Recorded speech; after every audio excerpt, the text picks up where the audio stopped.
What's up, everybody? This is Janky J from the Four Real Takes, and tonight we've got. Discpick. Harv from Harv's Movie Hut. All right, and just a quick announcement: Sea Dog 92 has got a couple things coming up in his personal life, so he's going to be taking a step away from the Four Real Takes. We're going to keep chugging along, and so for this week, we're going to talk about a movie that we watched this week. In honor of Memorial Day, we're also going to talk about our favorite military movies. We'll do our regular topic of the week, and then at the end, like normal, we will do our movie recommendation for the week. So, starting off with you, Disc, what'd you watch this week? I watched Ready or Not 2, or whatever you want to call it. Ready or Not, Here I Come. I thought it was pretty good, actually. And I watched the first one before going into the second one. I think it's not as good as the first one, but I think for being like watching the first one, not knowing how they would do a second one, they really played the game really well and tied it to make it like a really good sequel. The only thing I would complain about is I just didn't care for the way they really like exaggerated like how rich people are. And yeah, I don't know. I didn't care for the way the actors were that were the rich family. But yeah, I thought the dynamic with the two girls, I don't remember the her name, but the two main females in the second one I thought were pretty good back and forth. The arguing and getting along and trying to reconnect. I thought it was a good story. But I think I gave it a 3 out of 5 compared to Ready or Not. I gave a 4 out of 5. So it's not too far off, but it's a pretty good sequel. Nice. Okay. Yeah, I'm still gonna watch it, but yeah, my expectations aren't like super duper high. So, Yeah. What about you, Harv? What'd you watch? I actually watched a couple of movies. First one was one that you recommended to me, which was The Apostle. That was fantastic.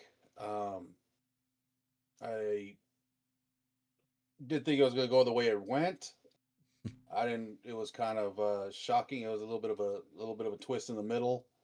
Um, of where when he went down to Louisiana, how he got there, why he went there, the reason why.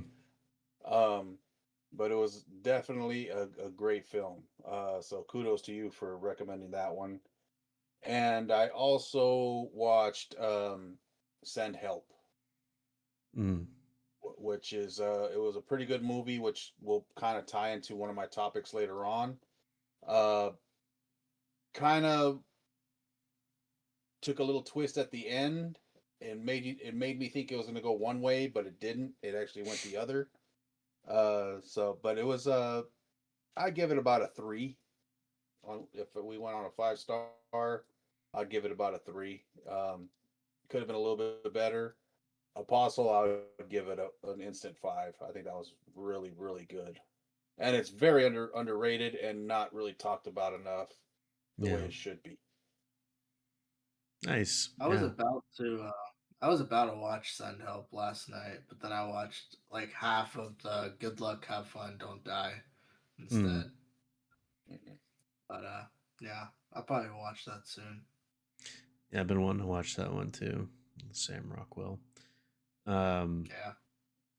Yeah, I'm glad you like The Apostle, man. I love the part he's like, you ever seen a preacher get into a fist fight outside of the church before? And I thought that like the way they titled Billy Bob Thornton, I thought he was going to have a bigger role in it. And I was surprised he didn't. And it was I didn't even know Walton Goggins was in it, a young Walton Goggins. Yeah. And he played a really good role as well. So I thought it fit well. Dialogue was great. Everything looked really. So I was pleasantly surprised with that one. Yeah. All right. Well, and also I want to say for anybody listening, if we sound a little different and look a little different tonight, we are having to record in a different fashion than we're typically used to, so it's going to sound a little less uh, quality than normal. But if you bear with us, we'll get it under control.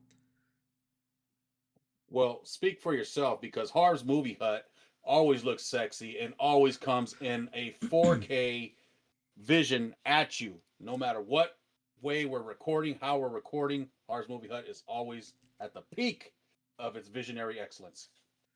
Boy, I that saw and heard nothing but static and pixels. it literally couldn't have happened at the worst time, because as soon as you started talking, your fucking vocals were completely unsynced from the video. So, boy, that was perfect.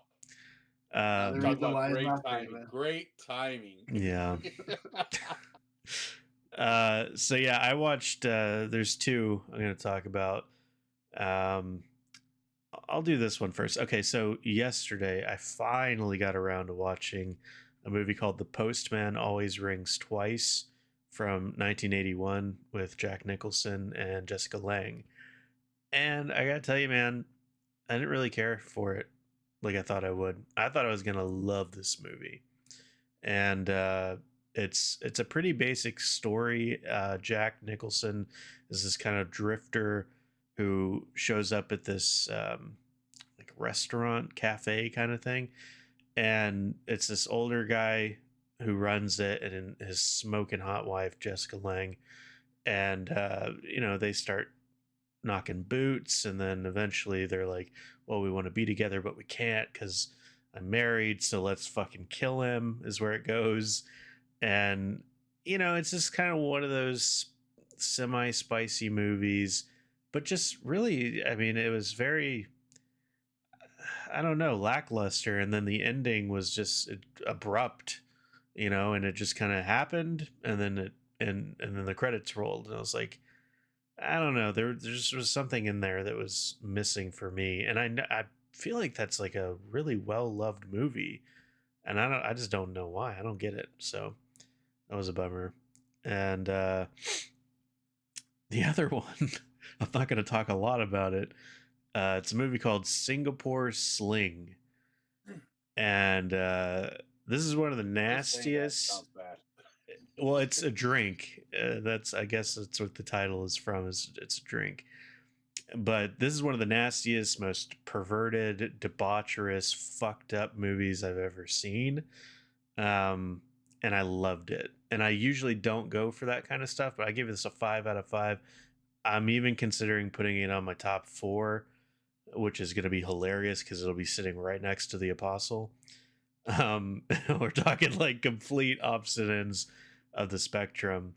But yeah, for me, this movie was just such a vibe.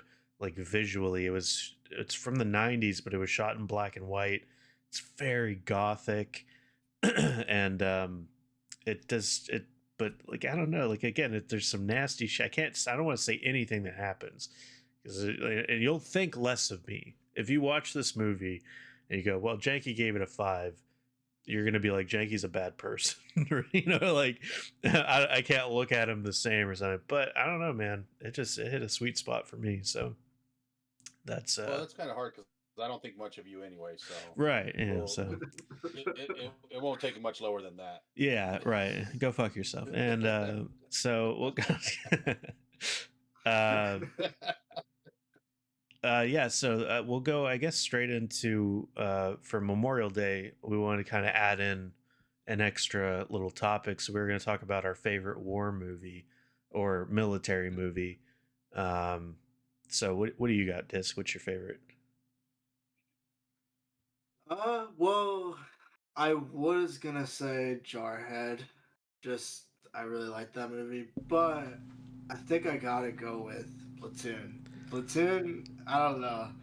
It's Oliver Stone. It's a really great cast in general, Mm-hmm. and there's just like a lot of like there's a war, but there's also like a war within the war of this, like the team that's going on throughout the movie. And it's just something you don't really, I guess, see a lot, maybe, I guess. But also like just it's super intense. Like even down to like the insects on like the people and just like the Yeah. type feeling when you're watching it. And I don't know, like there's some really like graphic scenes, like the village scene. That one's pretty, I don't know, pretty bad. But yeah, I don't know. It's a good movie between like the whole what's it, Charlie Sheen, Hmm. and the whole him being like a college, uh, gonna have a career, but then he chose to go this direction, and then just being with other people that were forced to be there, and just like the whole dynamic of it is just kind of interesting, and just seeing him like missing his family and just wishing he kind of didn't do this, Yeah. but he's there. I don't know. It's a good movie, and I think it's just a very easy, intense but fun to watch war film. So I'm gonna go with Platoon. Yeah, that scene always when you see the ants and shit crawling on his chest. Oh my Yeah, god, dude. yeah, Nah, hell no. What yeah. about you, Harv? I got a couple. First one would be Heartbreak Ridge. Stars Clint Eastwood, Mario Van Peebles. Uh, it's about a an old Vietnam era Marine because it takes place in the Marines, and he's a gunnery sergeant, but he goes back to his original post at Camp Lejeune, and it becomes a drill instructor, or not a drill instructor, but a sergeant for a certain group of guys. They're the second recon platoon, and it's a bunch of ragtag guys that just never really cared. They put them in this area where they kind of like they don't matter. They use them for as like guinea pigs for, to say it lack of a better word, like guinea pigs for another platoon that can use them as like for kill sequences, and that they always lose, and that they never really put them through the proper training because nobody really cares about them because they're always messing up. They're just over there. They didn't really want to do anything.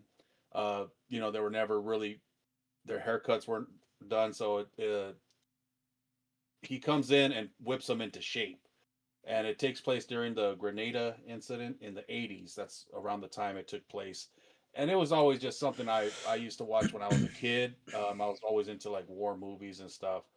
And I don't know, like it had a little bit of comedy, drama, action. It had a little bit of everything in there, so I that's why I kind of liked it.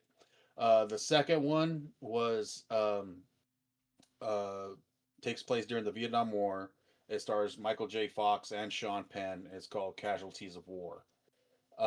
It's basically about a platoon in Vietnam, and they get in their head that they're going to kidnap a girl, one of the Vietnamese girls there, and use her as well. They just basically want to have a girl there so they can essay her whenever they want. Hmm. And they figure, oh, who cares? It's a Vietnamese girl, nobody's gonna care, and so they end up just essaying her, the whole platoon, except for Michael J. Fox. He feels guilty about the whole thing, and later on, he goes forward with what happened, and he says what happened there, and everybody kind of gets in trouble. Sorry, spoiler alert, but it's been out since the 90s. So, um, but it's a really great film. Lots of drama, lots of it was so dramatic, as a matter of fact, that my grandmother, when she watched it years and years ago, she disliked Sean Penn until the day she passed away. She never liked him again because she actually thought he was that person, that character from that movie, because Mm. he played it so well.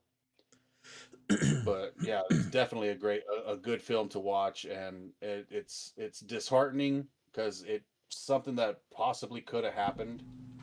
Right. And you felt sorry for the girl, you felt sorry for just the whole thing going on. It was a really gripping movie, which I think you should definitely give it a chance and give it a watch if you can. Yeah, I'd never heard of it. It sounds crazy as fuck.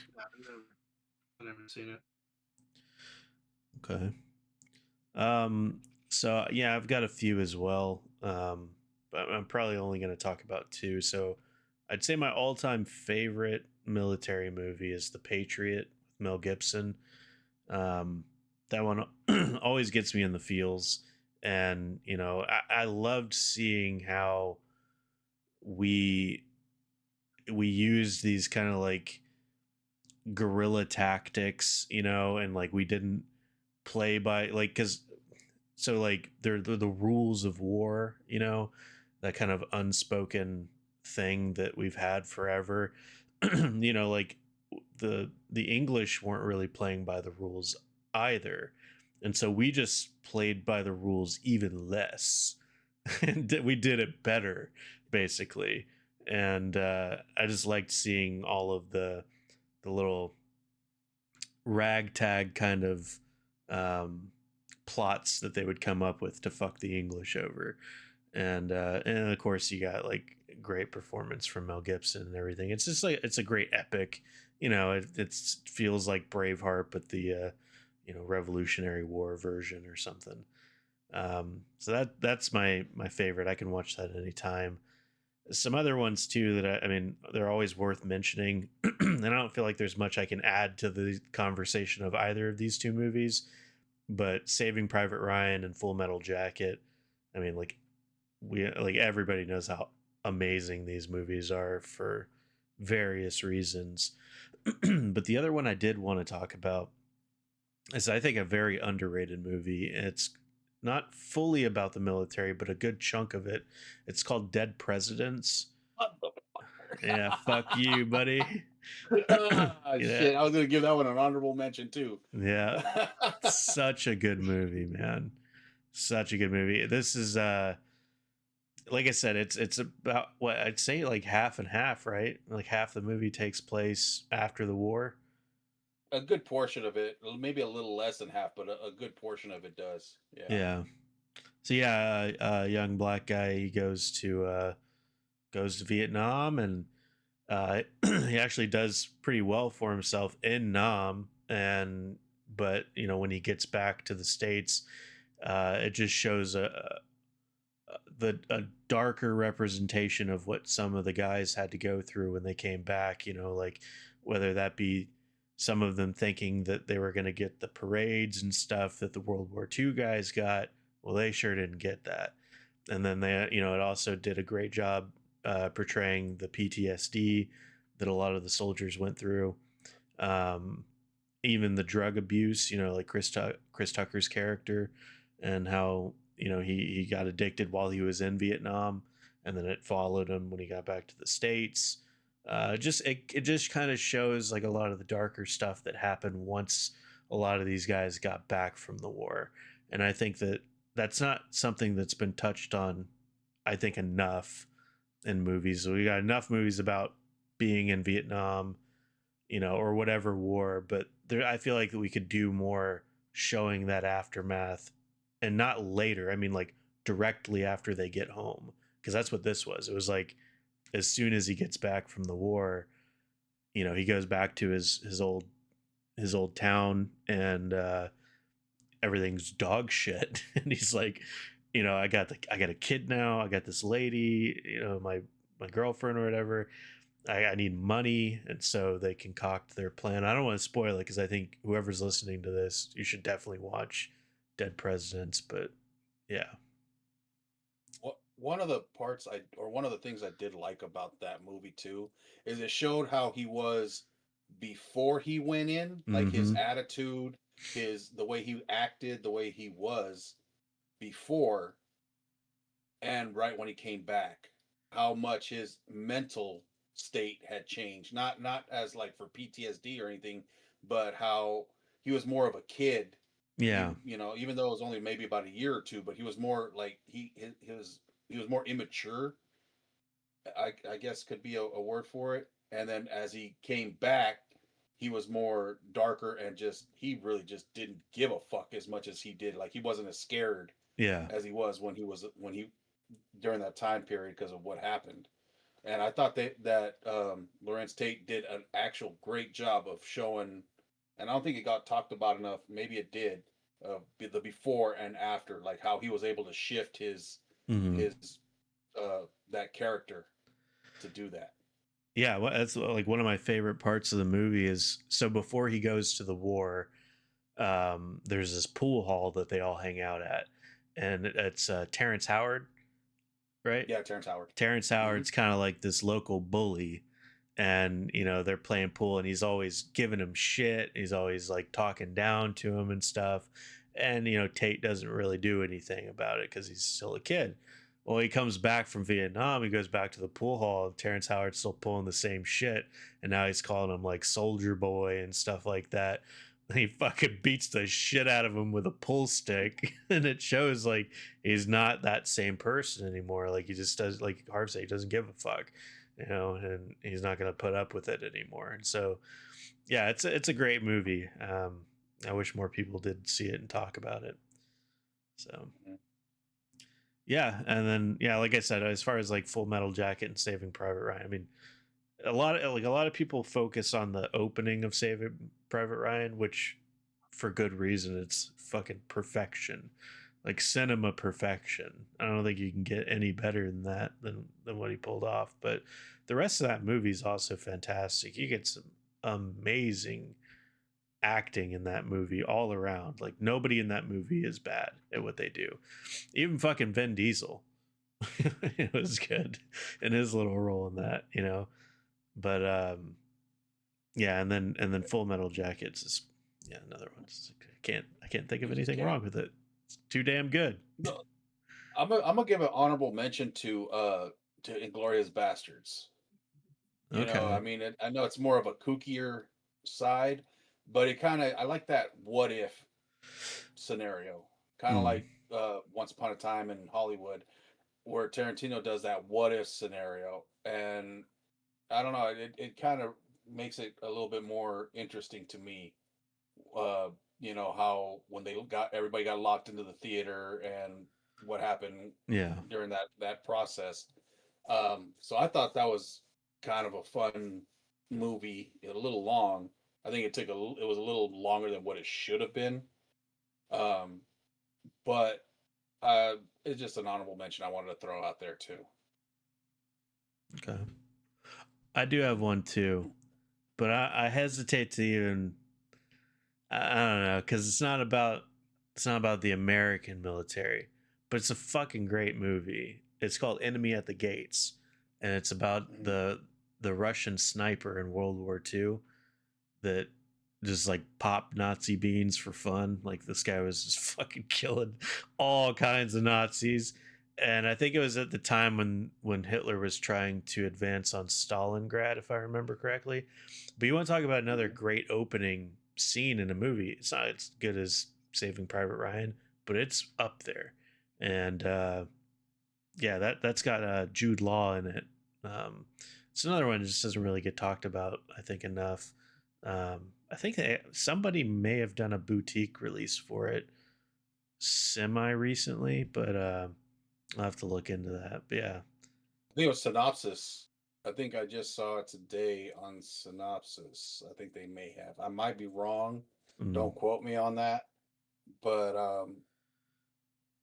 at the time of this recording, Synopsis was having a sale, so I went on their site, mm-hmm. and I think I want to say I'm not positive, but I think I did.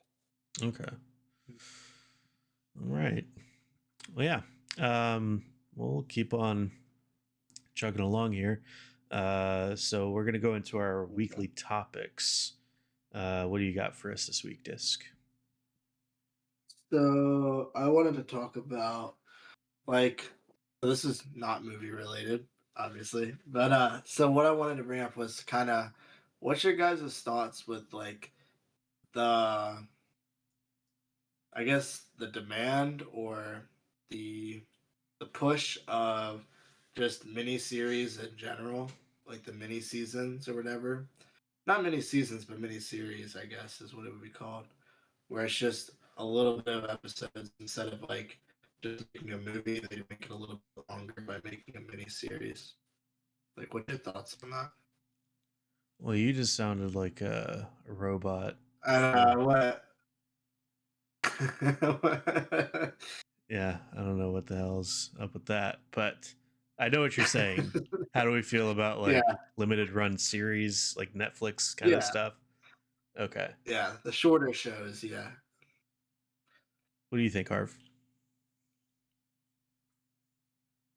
Um, I see it like a major shift in doing them more, but it's also because a lot of it takes us back to our last episode. I think it was the last episode where we're talking about where a lot of A-list actors are starting to come down and do more TV shows and more limited series or stuff like that, miniseries. Um, and I think that they write an awesome series. They get it going, and but they don't have. It all comes down to this money. So I don't think they want to make too long a one. Plus, a lot of them are still contracted to other movies. So I think that maybe that's the reason why there's just smaller runs. And I think a lot of people are starting to get tired of long running series. Um, it's more of a fashion thing coming down to people want to see stuff end soon. They don't. How can I put it? So I'm losing my train of thought here. Having some conversations with some other people, like they say that a good series should run maybe 3-4 seasons and then end. So I think that's what a lot of people are starting to do is make with these miniseries is just get it down in not a lot of filler episodes where there's just nothing. Or they focus on one character and it doesn't even make sense for the whole series or the whole season. Just cut all the fat out and make it this, and that's it. Move on to the next project instead of having multiple seasons of where it starts going off subject, off topic, um, and jumping the shark. Just so I think that's what I think is the reason why there's more miniseries and limited series nowadays. Okay. I said a whole lot of shit, and I don't even know what the fuck I said. It's all right. You said it with gusto, and that's all that matters. Yeah. I put that Latin spice on there. That's what I did. Yeah. So Harv, what did you just say? Yeah. I put some tapatio on that shit. I think for me, there's some that like even the ones that I think are perfect in a way. Well, I can't say perfect, but like really, really, really good. So I love Mike Flanagan's stuff on Netflix. I haven't seen all of them. I think I'm missing like one or two that I haven't seen of his, but he does a lot of those, and I think they're fantastic. But even in those ones, I still feel like there's an episode or two that could have been condensed or cut, and they could have just kind of tightened it a little bit. And so it is weird because there are some that's like, well, that could have been a movie, and so why are they trying to milk it?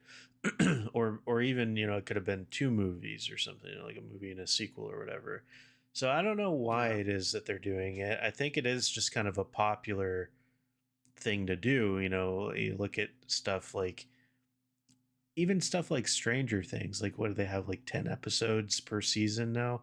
Shows used to have like 20 to 30, sometimes 40 episodes a season, and they would have like 10, 12 seasons on top of that. You know what I mean? So, yeah, like this, it's like they're fucking around with attention spans and trying to find the sweet spot of what's going to work for the whoever the most popular target audience is of any given piece of content. But it's interesting seeing them kind of mess around with it because it's not all the same. Like, they're different. You know what I mean? Like the new Lord of the Flies that they did, that horrible Lord of the fucking Flies, which I gotta talk about that at some point. But yeah, like that one that could have been a movie, easily could have been a movie, but I see why they wanted to stretch it out because there's a lot there that you can play around with. Um, so I don't know. What do you think, Disc? Well, I was gonna go in with the attention span thing too, which is the way that kind of is how it is with, I don't know, recency, whatever. I don't know. That's just how I guess things change. Like you said, how seasons used to have like 30 episodes. Mm-hmm. Now we get what, 10, maybe even 8. So Yeah. like I think they are playing around with it. And I was gonna say I think the biggest downside, I personally am not like a huge TV person, but I was saying like for a TV person that watches majority of media as TV and not movies, it sucks because I'm assuming those are the people that grew up with those big long run shows, and then they're watching these new things and they're like, well, that sucks. I wish it was longer. Like I really liked that show. I wish they would have, gave it Mm-hmm. some more. And that's just kind of a thing you gotta have to deal with now. It's like, well, there it is. That's what you get. Move on to the next. Yeah. Because I don't think they Well, ever add seasons to a miniseries. No, they I might think do it's like just a. once it's done, they move on. Mm-hmm. So that's well, like the well, biggest downside, I'd say. what I like about it, one of my things that I do like about limited series or limited runs or whatever is it's done. After it's done, you have a beginning, a middle, and an end, and everything is complete in there. There's a lot of shows like on Netflix. Netflix is one of the biggest uh, of them all. They'll do one season, you'll get hooked into it, and then they cancel it, and then they Mm. always leave it on a cliffhanger. So you're stuck. Like, well, what happened? You left it on a cliffhanger. I wanted to see what was going to happen on that cliffhanger, Mm-hmm. and you'll never get it. You know, Yeah. a lot of shows are like that, uh, especially with like Netflix and a lot of the streaming services. That's how they are. They'll cancel a lot of them after the first season, and you're just stuck with, well, what happens now? What happened after that cliffhanger? So at least with the limited ones or the mini series, they're they finish, and that's it. So at least you have a sense of closure with that show. And you don't have to It might not wait. be the great one You don't have to wait a to like fucking year to another season like Stranger Things and shit. if that. I mean, some of them are even like on Netflix. Some of the damn seasons are like 2 years. Yeah. They're not just one. They're not like on a schedule. So they're just like, oh, we'll get to it. We get to it, and sometimes 2, 3 years later, then you'll get the next season. So, and it's more the only way you'll get like for the year is if it's a super popular show like Stranger Things or something like that, where okay, we're making money, we can actually put this. But if it's just some offbeat show where they're actually getting, like, there was one that was a really good one, which was Warrior Nun. Bet you guys haven't heard of that one. It's on Netflix. I think the second season came out like 2, 3 years after the first one. Like Mm. it took a while. Uh, so much to the fact I've never even gone back to see the second season because I lost interest in it, Yeah. and then they canceled it right after that. And it's for that reason. Like, people, you don't build on the momentum. People might like it. They'll sign up for a second season, but then it gets put off and put off, put off, put off, and then finally when they do bring it, people are not interested in it no more because it's been so long, and it's just like, ah. Yeah. So then they don't get the same interest in it, and they cancel it right after that. So it's like Yeah. it's your own fault for doing that. Yeah. And another thing too is you know, I'd say even in like my favorite shows of all time, um there's always like one season, sometimes two, sometimes three, even if it's a longer show, where you're like, yeah, that's the shitty season or something. And that sucks to Mhm. say. You know what I mean? Like, I was a big fan of Sons of Anarchy. And I think Sons of Anarchy had one season in there where it was just like, I don't give a shit about none of this stuff, like none of this matters to me. And then even like The Office, uh, me and Alex were big fans of The Office, and after Michael Scott leaves the show, like it takes a weird turn. You don't really notice it, I don't think, too much when you're watching it. If you're one of the people that watch The Office like on a regular basis, it's just kind of like a part of life. If you know what I mean. But when you really stop and take a look, step back and look at the show, and like the style of jokes and the the whole vibe of the show, it had this very dreary corporate feel in the beginning of the show, and that's what made it so awesome. It was this dry, like gloomy kind of vibe uh, during the first few seasons of the show, and then it started kind of brightening up a little bit. But by the time Michael leaves, the show is damn near neon, fucking, like it just, I don't know, the whole vibe is lost, and they go into some weird plot lines and stuff like that. So like you see that kind of stuff, and you're like, man, I wish they would have just fucking stopped while they were ahead, you know? And so that's another thing that makes these limited runs kind of nice, is that you don't have to worry about, you know, is it ever like I said, the only there is still a version of it, and that's like an episode. And so it still kind of is happening in a way. So it's like, well, that one episode, boy, they didn't need that episode, or whatever. Yeah. So it's still kind of happening, I guess, but just on a smaller scale. Not as much. And piggybacking off of what you said, they like to during a lot of the ones, they'll, even when they try to start getting spin-offs, they'll have soft spin-offs on the show to where it doesn't even match. So they'll throw in some other characters that you never really seen, and it's like a whole episode on these other characters to try to have a soft spin-off to see what Mm-hmm. the audience reaction will be. Or like one of my favorite shows right now is The Rookie. It's a funny cop uh series on TV right now. And there's every season there's one episode where it's like a documentary where they're having they're doing interviews, and they're talking about a certain case that has nothing to do with the rest of the season. But they do it ever since the very first season. They do one episode, and it's like, why? So as soon as I see that, I'll either miss that week and wait for the next week, or if I rewatch the series, I skip that episode just because it has nothing to do with the rest of the show.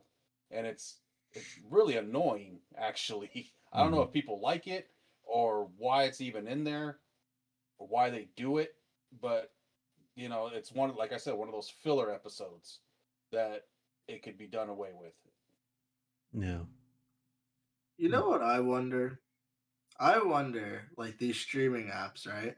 I wonder if there's like a whole other side of this that we don't really know about, and like the way that they have their diagrams is like maybe they push out multiple small like mini series shows, that way they can up their TV section, and that way they don't have to worry as much in like like pushing out the movies that they can get a hold of to put out. You know what I mean? I wonder if that has anything to do with it. Like maybe they need like a higher TV thing, and maybe it's just more people are watching on streaming as movies and less TV shows because of how long they are. I think it's I don't just know. Maybe you. that's just me. That's you, That man. might just That's be me. Watch TV I just shows, don't. dude. I don't watch TV shows. I don't know why. I just can't get into them. because they're not artsy enough What for have you. What have you tried? I've seen a few shows, but it's just I get like after the first episode, I'm like, uh, but I've He I've has to watched watch a shows few like Downton Abbey, You gotta stuff get like at that. least I'd say 3 episodes. If you're gonna give a show a solid chance, you gotta have at least 3 episodes in. And if you're not hooked at that point, you gave it a fair enough chance, I think. I Yeah. usually give about 6. But Damn. I that's only during like if I watch a full series, I'll go about 6 episodes. If it hasn't grabbed me by the 6th episode, eh, it probably That's won't. like It's like 6 to 8 hours. Or no. Well, It's depending like on the three type to of five, I show. can. it's like 3 to 4, 3 to 5 hours. Usually they're about 45 minutes now, Yeah. and I can do a whole series in about a week and a half and 2 weeks, and that's a full like 10 seasons. Hmm. I'll literally Wow. watch 12 hours of it every day. 12 to, Crazy. depending on how long I have. All right, so Dis has to start watching shows. You need to cut it the fuck out and watch some movies. Watch more miniseries, Harv. I watch. You know, I actually am guilty of watching a lot more TV shows than I am movies. Hmm. Yeah, you should probably watch No. Ash versus Evil Dead, since some amazing, sweet, red bearded man sent you the whole series on Blu-ray. Oh, you mean the one that was just making up for the fuck up that he that he did in the first Did place? did he get anything back for that? Yeah, he did. It just hasn't been sent yet. Oh, And Oh, to be fair, I paid for the first one. So technically no, it no, wasn't that was no, it wasn't out of the kind. no. I Yeah, it threw was. that was a Christmas present. I threw that in for free. You bought stuff, but I Oh. threw that in there just as like a gift. Oh. Okay, never mind. I was wrong then. All right. I thought Yeah. it was part of the part I bought. No. No. Just now love, you're you gonna fucking get asshole. a really, At really least late Christmas you're present. nice. At least you were sweet a sweetheart enough to send something extra. Whenever I buy shit from Disc, it's like pulling teeth. Yeah. Nah, nah. He's like, I can give you a discount. I have it for 69. I'll give it to you for 68.50. Tell me Hey, about at it. least His at least I fucking go legend down. box set over there. Did you sell it already? Is it still there? I still have it. Yeah. Don't worry. Yeah. Well, I'll have to pay full price for it anyway, apparently. Yeah, you Yeah. will. Like if you buy it from Disc, you'll have to pay full price. Fuck, It'll go down like $1. he's like I could probably Scrooge go down McDuck. $1. That's what he reminds me of. Regular Scrooge Fucking McDuck. Disc is so tight he can back into a wall and suck out a brick. Oh, Disc. All right. What do you got for us this week, Harv? So I was once again I was watching some TV and I came across those prepper shows. I used to always be into them because I don't know it kind of it seems like you want to do something like that is be prepared. You know, I live in a state where there's earthquakes and stuff, so you kind of want to be prepared. Um, and with hurricanes, natural disasters, so on and so forth. But then I started thinking like about movies and the preparedness for movies, and it kind of morphed into a what is like a more on the genre of survival, post-apocalyptic, dystopian, all these style of movies. Like what is more realistic and what is more just like a fantasy, like stuff like that. You know, it what which Like movies would you say, exaggerative. yeah, are more exaggerated, and that you tell yourself, oh, that would never happen in a million years. Like for an example, the Book of Eli and uh, Walking Dead, like or something of that nature, some kind of zombie flick, like Mm. Zombieland. Like, what is more realistic? Mm. Because could zombies happen? So you're saying like Maybe. within the context like of the fiction too. So like even though it's like yeah, Yeah, obviously zombies aren't real, but how realistic is do you find the portrayal of what they do and act like and stuff, right? Is that what you're saying? yeah, and Okay. like the type of the way people get. One of my favorite ones is the domestics, or and there's just the way people like band together and create like societies um within society. or without a society. So like you have this certain group of people that act this way. You have another different group that acts the same way, and they're like kind of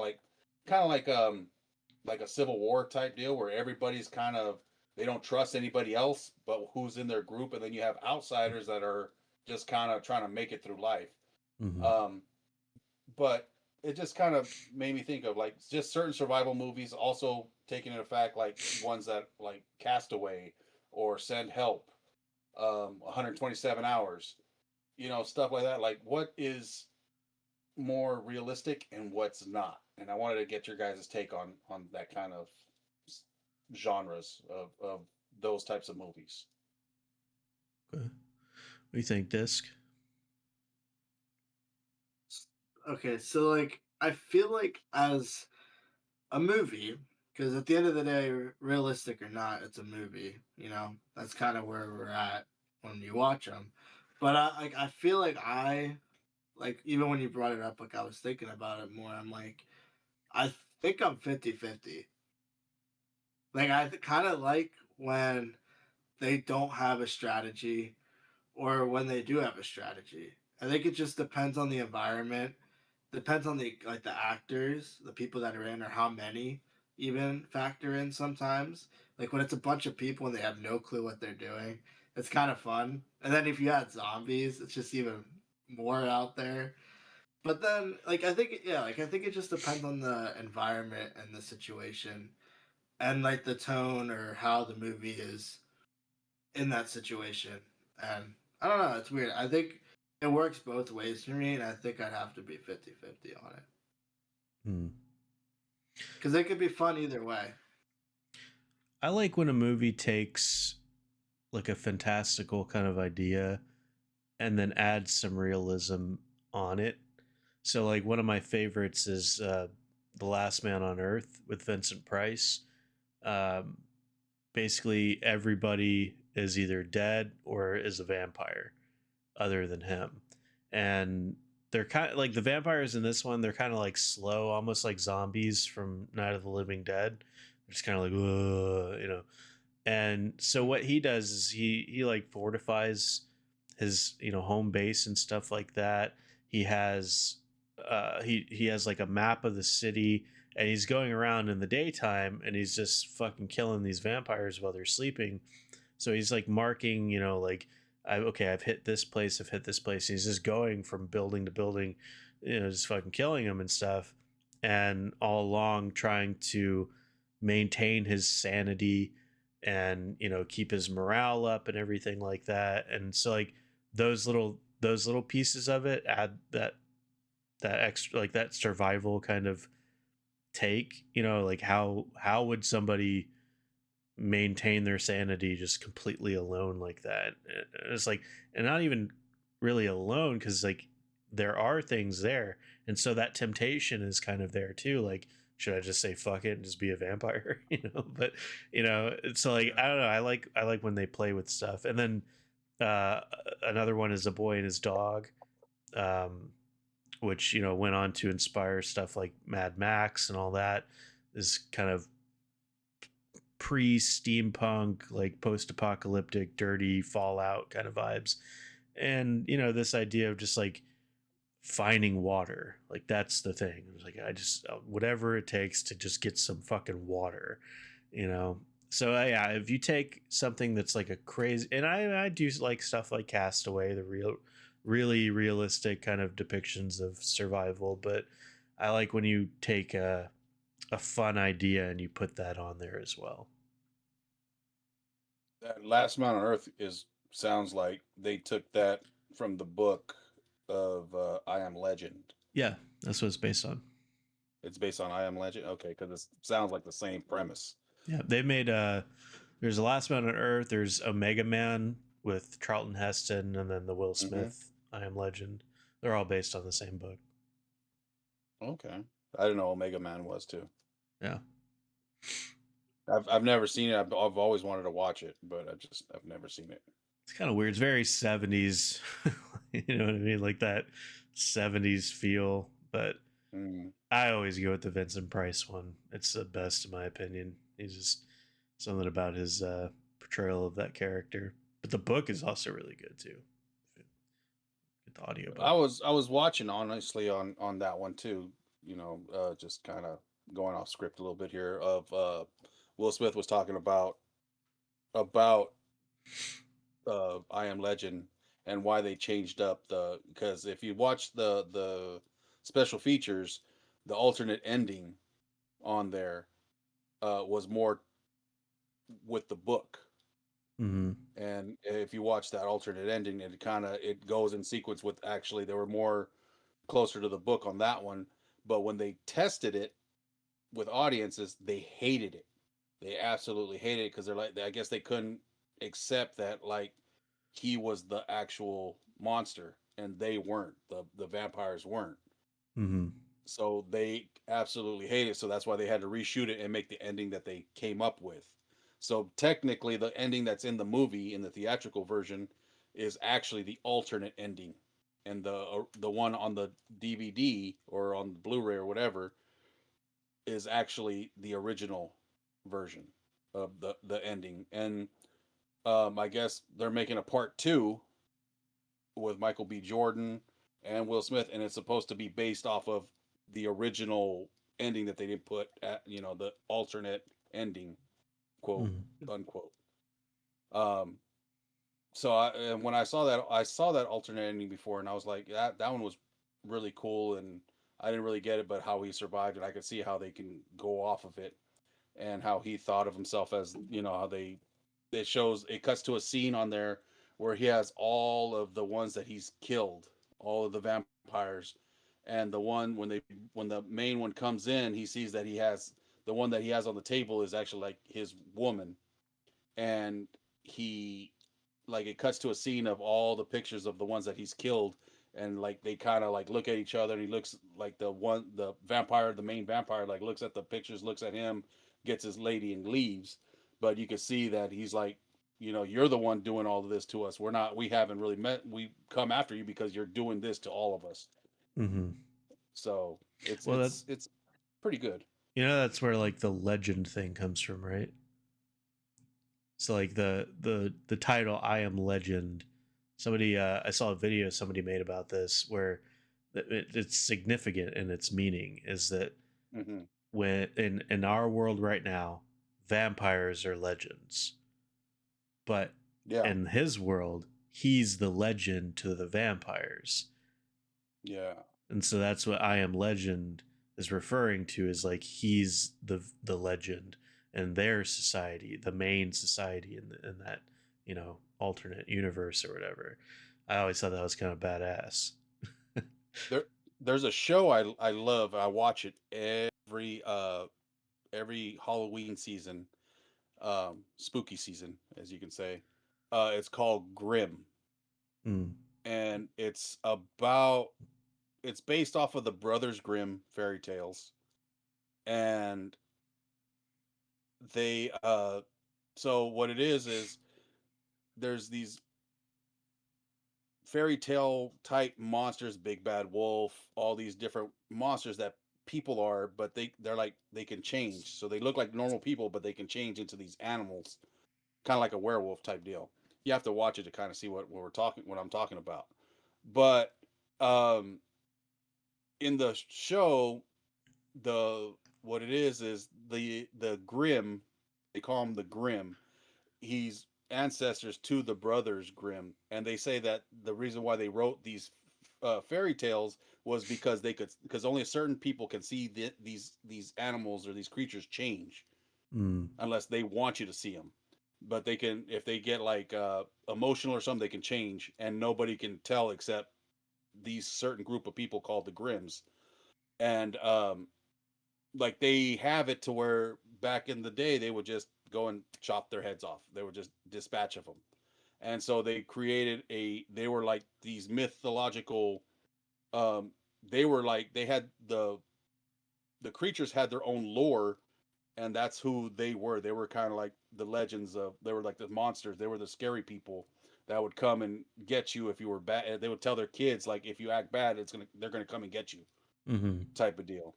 And so it kind of ties in with the I Am Legend type deal, but it's more based off of the Brothers Grimm fairy tales.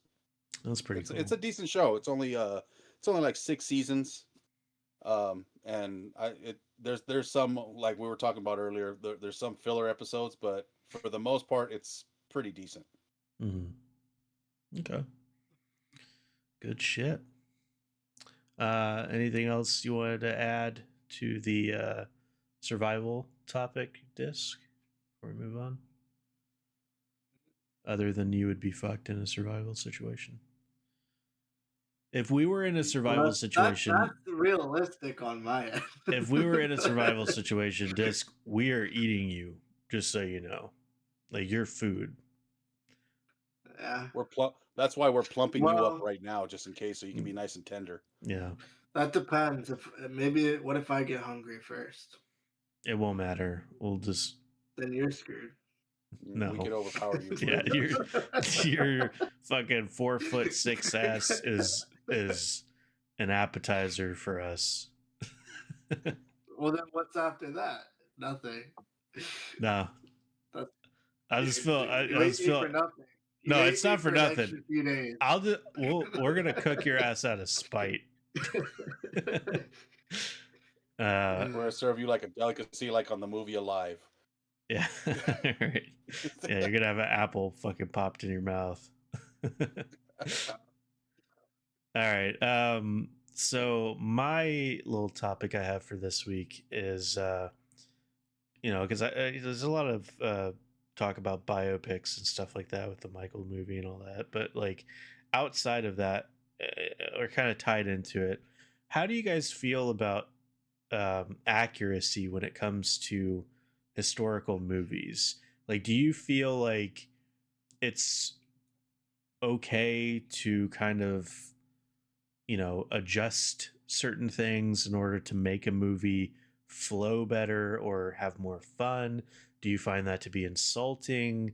Where do you, and it's not just biopics, it could be anything, any historical movie, something that's based on fact. Do you have any issues with that, or do you prefer it? How do you feel about that?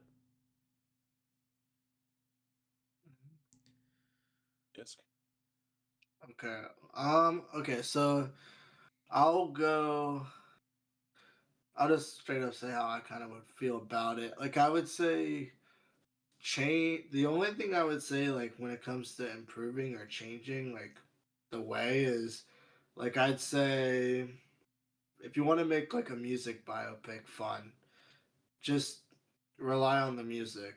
But like when you have like a person who might not be as entertaining or maybe even not even as friendly as you might try to make him see in a movie, I think it's kind of a negative to go the opposite route and try to make him this false person that he really is. I say just keep it original and then just add more to the music, like show more music, or even have like a side character, like a friend that he was friends with, make him the one if he is like a funny person, just kind of utilize other things than change the personality, I guess, of the person. That's Okay. all I would say, I think, for that. So personally, there's a couple, I'm kind of a 50-50 split on it. I don't mind them taking some creative liberties into telling the story. But like I've said on past podcasts, I feel like they should have people that whenever they're making a movie about a certain group or something, they should have that certain group act in it. So if it's African Americans, that usually with like, people that are white or people that are African American or usually those two are pretty accurate. But if they use Asians and they're trying to use for Chinese, they might use people that are Japanese, Filipino, Vietnamese. For me being Mexican, they'll use other areas that Colombians, Argentinians, people from Spain. People from Spain is big. I mean, just look at Desperado. All those people are from Spain. So So I think if you're gonna keep it somewhat accurate, use the people that you're going to use. Don't don't try to mix them up like that and like, oh, you look Mexican enough. Come on, use that people. But as for the historical accuracy, I mean, there's some things that you can change to because it is a movie, so you gotta make it more viewable for people. And sometimes the stuff that they portray on there that they're telling a story about, there's certain areas that it's just there's nothing, it's dull. Like, oh, this happened, but we gotta spice it up a little bit. So throwing a little I've heard before, certain people say it, throw a little hot sauce on it, a little tapatio, and to spice it up to make it more viewable, more enjoyable for people. But that's where my split happens is I think the people that they're talking about should be the people acting in the movie. And but for scenes or dialogue or anything like that, if you need to spice it up a little bit, you should be able to do that, so that it just makes it more fun and enjoyable to watch, or dramatic. Okay. Yeah, I mean, so with what Disc was saying, um, I think I Who like I cares what this totally, huh? said? No, I'm just saying, who cares what this said? Oh yeah, usually yeah. What did I say? I don't No. even know what I said. Yeah, fuck what this said. No, I think he's right. Like the portrayal of like, okay, so like if we're talking about a biopic specifically, so like one of my Yeah. favorite of all time is The Doors, right? And Val Kilmer did, I mean, just fucking slam dunk on playing Jim Morrison. But a lot of people who were close to the band and to Jim fucking hated that movie because Jim's like, he's almost a villain in his own movie and he's very unlikable. And but he made him that way because like those, like all of the things that he was showing about Jim were probably true, but he just wasn't showing enough of the other side of him. He was just showing this really dark, troubled version of Jim Morrison, and that Mhm. sucks because if you read anything about him or listen to interviews about people talking about him, he was like a super tender, gentle guy as well. Like he had his demons and stuff, but he was like a really beautiful soul to a lot of people. And I don't think that that movie did enough to capture that, and that's a shame because I think a lot of people have a skewed perception of Jim Morrison because of that movie. And it's, again, it's a fantastic movie, and but yeah, I think that that's kind of shitty sometimes. And I think they did that even a little bit with Freddie Mercury in the Bohemian Rhapsody movie. They kind of showed this one side of him, like sprinkled in a little bit here and there of the other characteristics of his personality, but for the most part it was just kind of this one dimensional sort of character. And I think that just comes from lazy writing, you know and they should be a Yeah. little bit more careful with that. But And on the flip side of that, on the talking what you're talking about, so I watched a documentary, an actual documentary. It was the new Hulk Hogan one. mhm. And that one, if you hear a lot of the stories of how much of an asshole he could have been, he was, that series that they put on Netflix was like a puff piece. It was just like all Mhm. PR, great PR. He was the greatest person ever. And I've heard a lot of other stories. Like if you watch other stuff about him, there was a lot of stuff that he did that was, Yeah. wrong. So it can work both ways, Mhm. is what I'm saying. Yeah. You can either make somebody look really bad or really good. Right. Yeah. And I'll say too, like on the another thing, because this is going to kind of tie into my recommendation, but I don't have a problem with some things with like, so this is like non-biopic, this is uh like history type movies, right? So something like 300 or Troy, or the movie that I'm going to Mhm. recommend at the end of this episode, where it's like, oh, they didn't really fight like that, or they didn't wear that, or stuff like that. I think if it's like for the visuals of the movie, if you want it, if it's like you're trying to create a tone and a style, I think that's fine. And I think there's room for historical accurate movies for sure, like where you want everything to be exactly how it would have been in 1240, or whatever. And it was like, this is what they wore, this is what they spoke like, how they acted, all that. If you can pull that off, that's badass, and you totally should. But I think it's still okay for people to make a stylized historical movie at the same time. And I just don't like when people fuck with somebody's nature as a human being. You know what I mean? Like who they were as a person. And I don't think that the way they fight, or the way, or the armor that they wear, or anything like that really has a lot to say about somebody's humanity. You know what I mean? Yeah. And as far as what you were saying, Harv, about like having the right people play the right thing, I'm kind of split on that, because I do see the importance of it, but at the same time, I also am a firm believer in like whoever is the best is the one who gets the job. And if they found somebody who was more suitable for a given role, even though they weren't the particular background that they needed or whatever. Um, but I think it's like a moderation thing. Like they shouldn't overdo it, which is what seems to have happened, with certain groups. And you're right, like with white people and with African Americans, like it's the same thing. Like they're never they kind of miscategorize each other in some movies, where like a black guy would play a white guy, or a white guy would play black person or something like that. And so there's some of that going on, but for the most part, like if somebody's black, it's a black guy playing it, and if it's a white guy, it's a white guy playing it. Whereas like what you were saying, having like Filipinos and these different people in Asia, where it's like, well, they look enough like it, so fucking throw them in like that. I can see how that, like, if that's not done, like I said, in moderation, it can become super problematic over Like a I've period even of seen time. Middle Easterns playing Hispanic roles. Yeah. So like that's what I'm saying is like more people should like, or even vice versa. I've seen Hispanics play Middle Eastern roles, Right.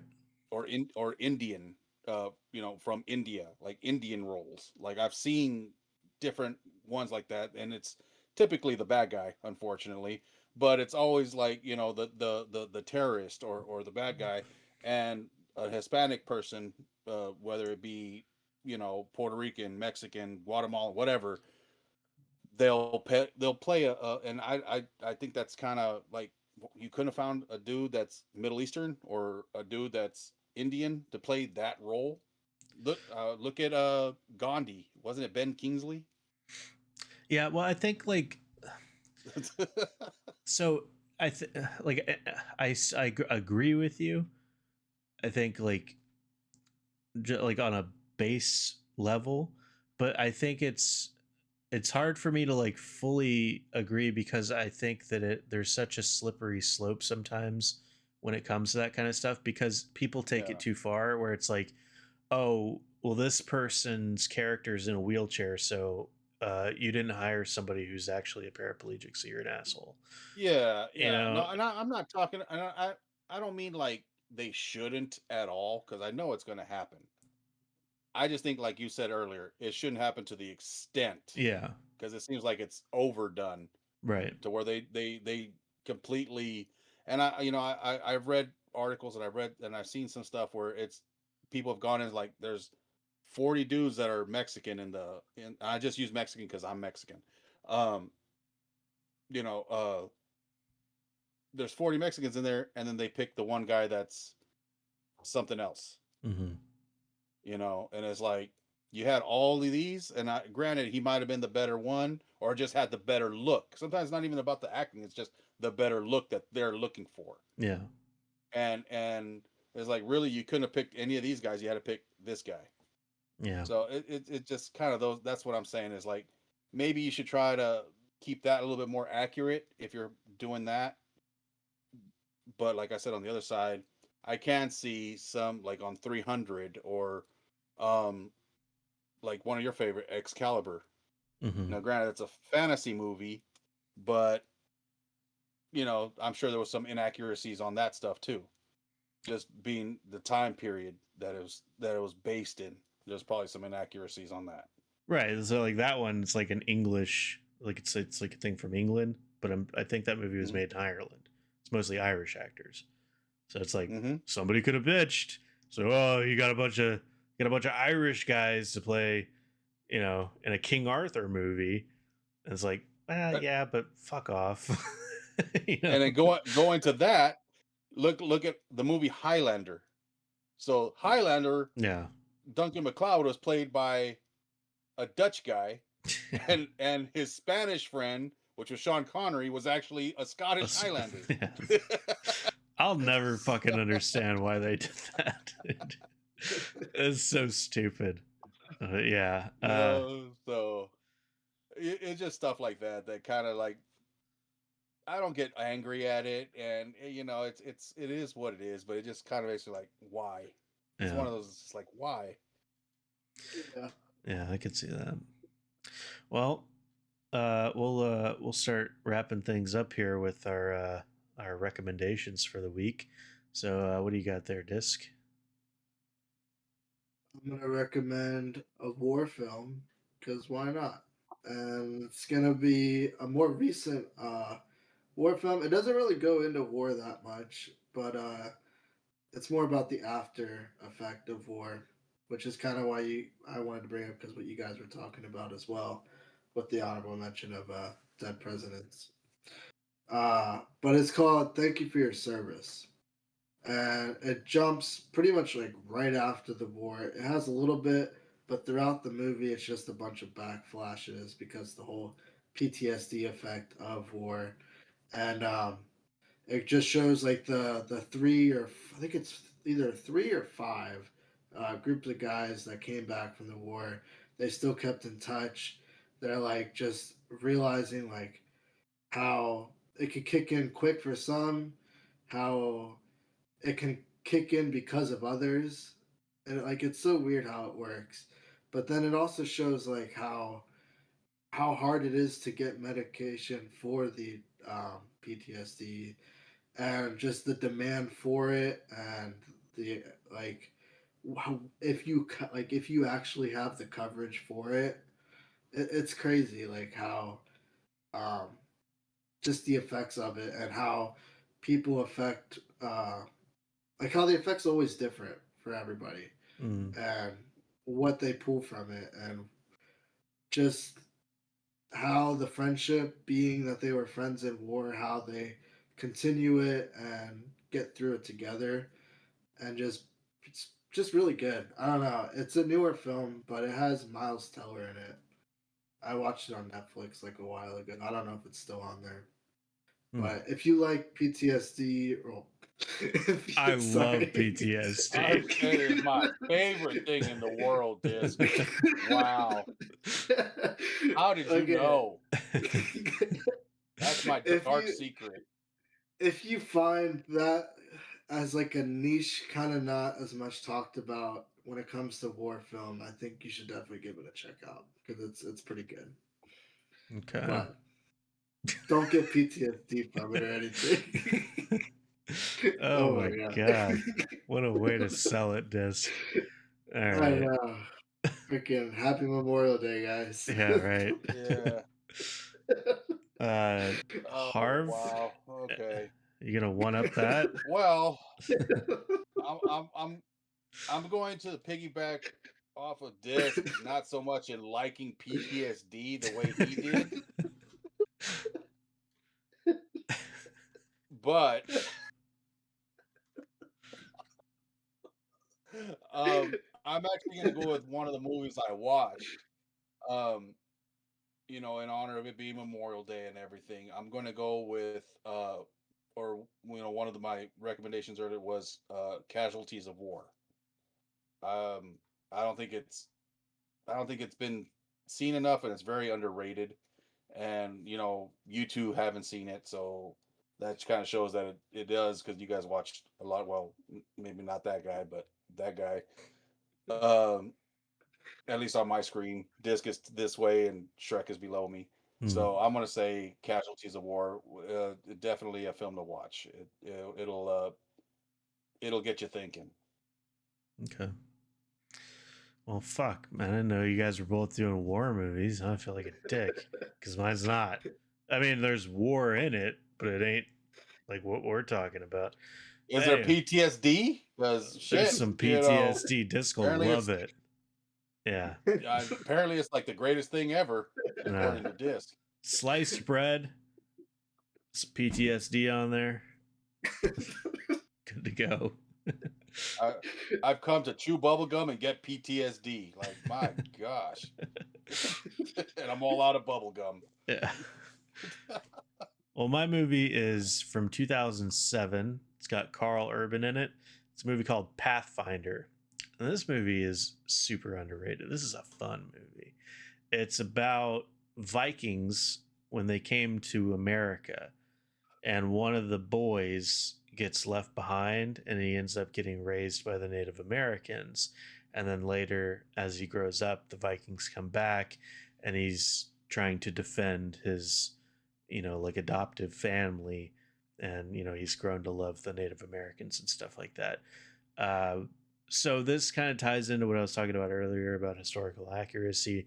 Now, the Vikings in this movie look like, like the most cartoony Vikings, horn helmets, the whole shebang. But this is just like a fun movie, and it's very 2007. There's some good. Is it animated? No, it's it's a live action. I've seen the cover before, but it looked animated to me, so that's why I asked. I could see that. Yeah. No, it's just a badass movie. It's just like there's some good fight scenes. There's some it's really like tense scenes as well, and then some actually kind of spooky scenes. Like the Vikings are scary in this. They're like big scary motherfuckers, which I guess they were, but just even more so because of the costume design and stuff like that. But yeah, I don't know. Nobody ever really talks about it, so I don't know if many people have seen it. I thought it was maybe more popular than it really was, which is why I never really brought it up. But yeah, Pathfinder from 2007. Carl Urban's popping off right now. Everybody loves the guy. So, if you want to see something of his from back in the day, if you're a lady and you find him to be, attractive, or it's the same with his shirt off the whole fucking time, being buff and awesome, swinging a big ass sword around and shit. So it's for everybody, for the whole family. And, yeah, won't give you any PTSD. Either of you guys have anybody in your family that was in the military you were close with? Yeah, I had my grandfather was in World War II in Korea. I've had some uncles in the Vietnam War, and my son is currently serving right now. Oh, okay. What branch? So my grandpa was Army, my uncles were Marines, and my son is Air Force. Okay. What about you, Disc? No. Am I? The Amish don't believe in it. They don't believe it. Yeah. Fucking clop chopper. Toter. And my dad was. I don't think we should be saying that though. No, I will.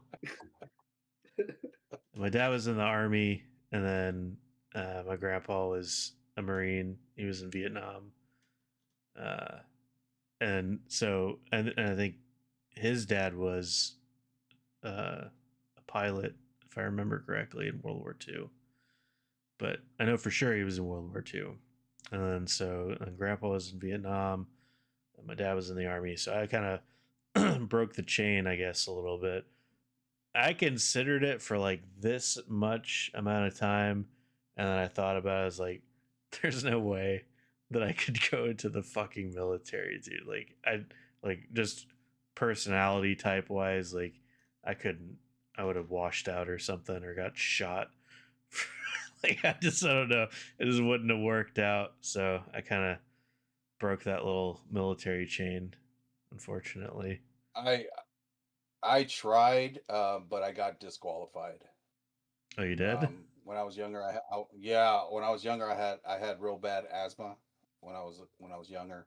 Hmm. Um, and it being on my medical records, and I told them about it. They said that's an instant disqualification. So I wasn't Hmm. able to enlist. And trust me, I went through every. I was like, well, let me try Navy, Army. I didn't try the Air Force because I was too dumb for that one. But I went for all the other ones, Hmm. and they all turned me down. So Yeah.